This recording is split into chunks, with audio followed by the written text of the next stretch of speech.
আজকে মা জোগাড়দার দর্শন করাবো, দেখতে থাকুন। এখন বাজে ঘড়িতে রাত্রি 2:20। ভাবছেন কি করব? একদমই আজকে যাব হচ্ছে ক্ষীরগ্রাম মা জোগাড়দার দর্শন। আজকে দেখতে পাচ্ছেন অন্ধকার পুরো ঘুটঘুট করছে, এখন রাত্রি। এই আজকের দিনে মানে শেষ দিন বৈশাখের মাকে তোলা হয় জল থেকে। এটি সতীপীঠের 51 পীঠের একটি পীঠ, জানেন সকলেই, প্রসিদ্ধ। তো এখানে আজকে জল থেকে মাকে তোলা হয় এবং পূজা হয়। সে মতো কিছু জনকে নিয়ে মায়ের নাম করে মাঝরাত্রে বেরিয়ে গেলাম ক্ষীরগ্রামের উদ্দেশ্যে। পৌঁছলাম যখন, তখন ভাবলাম যে আমরা একা। তারপর দেখলাম না, প্রচুর মানুষ ভিড় করেছেন এখানে এবং লাইট জ্বলছে, তার সাথে সানাই বাজছে। মা উঠার জন্য আনন্দে মানুষ মাতোয়ারা। এই যে প্রচুর বাইক দেখতে পাচ্ছেন, এটা হচ্ছে মায়ের মন্দির, যেটা সারা বছর পুজো হয়। এখানে লাইট দিয়ে ফুল দিয়ে অপূর্বভাবে সাজানো হয়েছিল। ছবি হয়তো কিছু সমস্যা হতে পারে, তবু দেখুন ভালো লাগছে, কারণ এই দৃশ্য কিন্তু সব জায়গায় দেখা যায় না। মায়ের এই দৃশ্য সবাই দেখতে পান না। এটা হচ্ছে মন্দির চত্বর, এখানে একটা পূজার ডালা বা অনেক কিছু নিয়ে বসেছিল। আর এটি হচ্ছে মায়ের মন্দির, যেটা জলে মা থাকেন এখানে। বছরে এখানে তোলা হয়, এই শেষ দিনেই বৈশাখে তোলা হয়। আরও একবার তোলা হয়, কিন্তু এই দিন বেশিরভাগ মানুষই জানেন যে এই দিনেই তোলা হয়। এই দরজার পেছনেই মা ডোবানো অবস্থায় থাকে জলে, মাকে টেনে তোলা হয় এবং পূজা হয়। আমরা যখন পৌঁছেছি তখন বাজছে মেরেকেটে 3:15 কি 3:30। এত ভিড় যে জলে ঠেলে ফেলে দেওয়ার মতো অবস্থা। কোনো রকমে পাশে সাইডে দাঁড়িয়ে থাকার চেষ্টা করেছি, আঁকড়ে ধরে। অনেকে পড়েও যাচ্ছিলেন জলে হুড়োহুড়িতে, অনেকে বদমাশিও করছিলেন। সব জায়গায় ভালো খারাপ সবই থাকে, কিন্তু এই যে অপূর্ব দৃশ্য, মাকে দেখার জন্য সকলে অধীর আগ্রহে দাঁড়িয়েছিলেন, চিৎকার চেঁচামেচি করছিলেন মায়ের নামে, মায়ের নামে জয়ধ্বনি দিচ্ছিলেন। দেখতে পাচ্ছেন মশাল, ধূপকাঠি এসব নিয়ে যারা এখানকার সেবায়েত বা যারা মাকে তুলবেন জল থেকে, তারা জলে নেমে দাঁড়িয়েছিলেন যে সঠিক সময়, যে সময় মাকে তোলা হয় সেই সময় মাকে জল থেকে টেনে তুলবেন বলে। একটা চাকা লাগানো গাড়ি রয়েছে এবং তার সাথে দড়ি বাঁধা রয়েছে, তার উপরে মাকে রাখা হয়। মা পাথরের মূর্তি, তা মাকে রাখা হয় এবং তোলা হয়। আর মায়ের যে মূর্তিটি জল থেকে তোলা হয় তারই অবিকল আরেকটি মূর্তি সারা বছর পাশে যে মন্দির দেখালাম মালা দিয়ে সাজানো, সেই মন্দিরে রাখা থাকে এবং আপনি বছরে যে কোনো সময় এসে তাকে পুজো দিতে পারেন। কিন্তু আসল যে মূর্তি সেটা জলে ডোবানো থাকে। এই যে দেখছেন মায়ের দরজা খুলে গেল, কপাট খুলে গেল, এবার মাকে তোলা হবে। আপনারা দেখতে পাচ্ছেন, দেখুন ভালো লাগবে। এই দৃশ্য আর কোথাও দেখতে পারবেন না।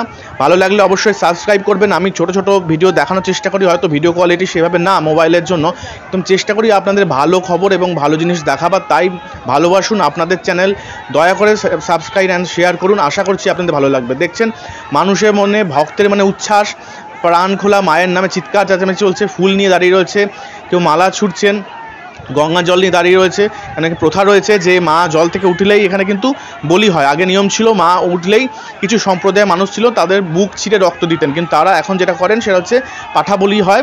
সেই বলি জল থেকে ওঠা মাত্রই বলি শুরু হয়ে যায় এবং বিকালে শুনেছি মহিষ বলি হয়। তাছাড়া সারা সময় সকাল থেকে শুরু হয়ে যায়, বলি শুরু হয়। কিন্তু জল থেকে ওঠা মাত্রই আগে নিয়ম ছিল বুকের রক্ত দেওয়ার, সেটা এখন আর দেয় না বলে শোনা যাচ্ছে, জানি না সত্যি মিথ্যা। কিন্তু সঙ্গে সঙ্গে একটা কোপ হয়, মা একটা বড় পাঠা বা কিছু বলি হয় ওঠা মাত্রই। দেখতে পাবেন আপনারা যে তুলছে জল থেকে। এই সময়তে প্রচণ্ড ধাক্কাধুক্কি, অনেকে পড়ে যাচ্ছিলেন, চ্যাপটা হয়ে যাওয়ার মতো অবস্থা। তা কোনো রকমের মায়ের নাম করে দাঁড়িয়েছিলাম আপনাদের জন্য। দেখুন ভালো লাগবে মায়ের দৃশ্য, আপনাদের দেখাবো অবশ্যই মায়ের মূর্তি কেমন।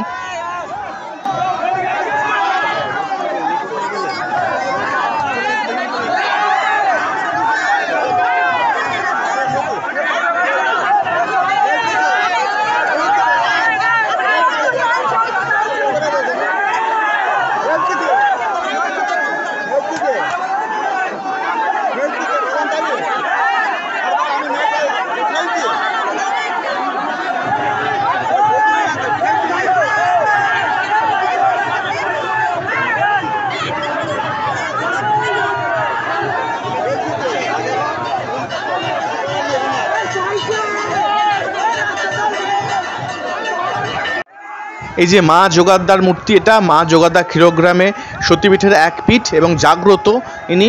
বছরে এই সময়তে ওনাকে জল থেকে তোলা হয়। এই হচ্ছে সেই শিলামূর্তি, আপনারা দর্শন পাচ্ছেন। মাকে প্রণাম করুন, আপনার ভক্তি জানান, আপনার মনের বাঞ্ছনা জানান, মার কাছে আপনার প্রার্থনা জানান, যাতে মা আপনাদের সকলের মনে বাঞ্ছা পূর্ণ করেন, সেই প্রার্থনা জানান। আমিও স্পর্শ করার সুযোগ পেয়েছিলাম মাকে। আর এটি হচ্ছে উত্থান মন্দির, ঠিক ওই মন্দির থেকেই গাড়ি করে নিয়ে এসে মাকে এখানে রাখা হয়, যাতে ভক্তরা দর্শন পান। কারণ ওখানে জায়গাটা ছোটো যেহেতু, তাই এখানে যাতে দর্শন পান এবং এখানেই বলিটা হয়। এখানেও আমি চেষ্টা করেছি কোনো রকম দেখাবার, কেন জলে এবং নানান রকমভাবে পিছল থাকে প্রচুর, মন্দির এখানেও পড়ে যাওয়ার চান্স থাকে প্রচুর। তো এই যে দেখতে পাচ্ছেন মায়ের মূর্তি, শিলামূর্তি নিচে রাখা আছে, সকলের প্রণাম করছেন। এবার এই উত্থান মন্দিরে মাকে প্রতিষ্ঠা করে রাখা হবে এবং এখানে আজকে পুজো হবে এবং রাত্রেবেলায় আবার তাকে জলে দিয়ে দেওয়া হয়, আবার জলে চলে যান মা। আবার বছরের একটি সময় আছে যে সময় মা ওঠেন মন্দির থেকে, কিন্তু এই সময়তেই বেশি মানুষ আসেন, এটাই বেশি মানুষ জানেন, তাই ভিড় হয় এটা।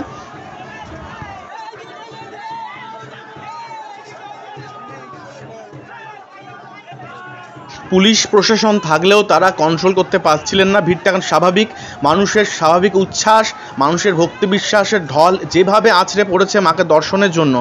বাইরে থেকে দূর দূরান্ত থেকে, মানে অবাঙালি ভক্তরাও প্রচুর এসেছে। ভক্তের মধ্যে বাঙালি অবাঙালি বলে কিছু হয় না যদিও, কিন্তু প্রচুর মানুষ দূর দূর থেকে এসেছে, যেটা আমি দেখে অবাক হয়েছি। এই যে দেখতে পাচ্ছেন মায়ের একটু স্পষ্ট রূপ, মায়ের একটা সুন্দর যে মূর্তি, আমরা সেই দৃশ্য আপনাদের সামনে তুলে ধরছি। দেখতে পাচ্ছেন, দেখুন, আশা করছি ভালো লাগছে আপনাদের। Like, comment, subscribe and share করুন। মাকে ভালোবাসুন, মাকে প্রার্থনা জানান, আপনাদের বিশ্বাস।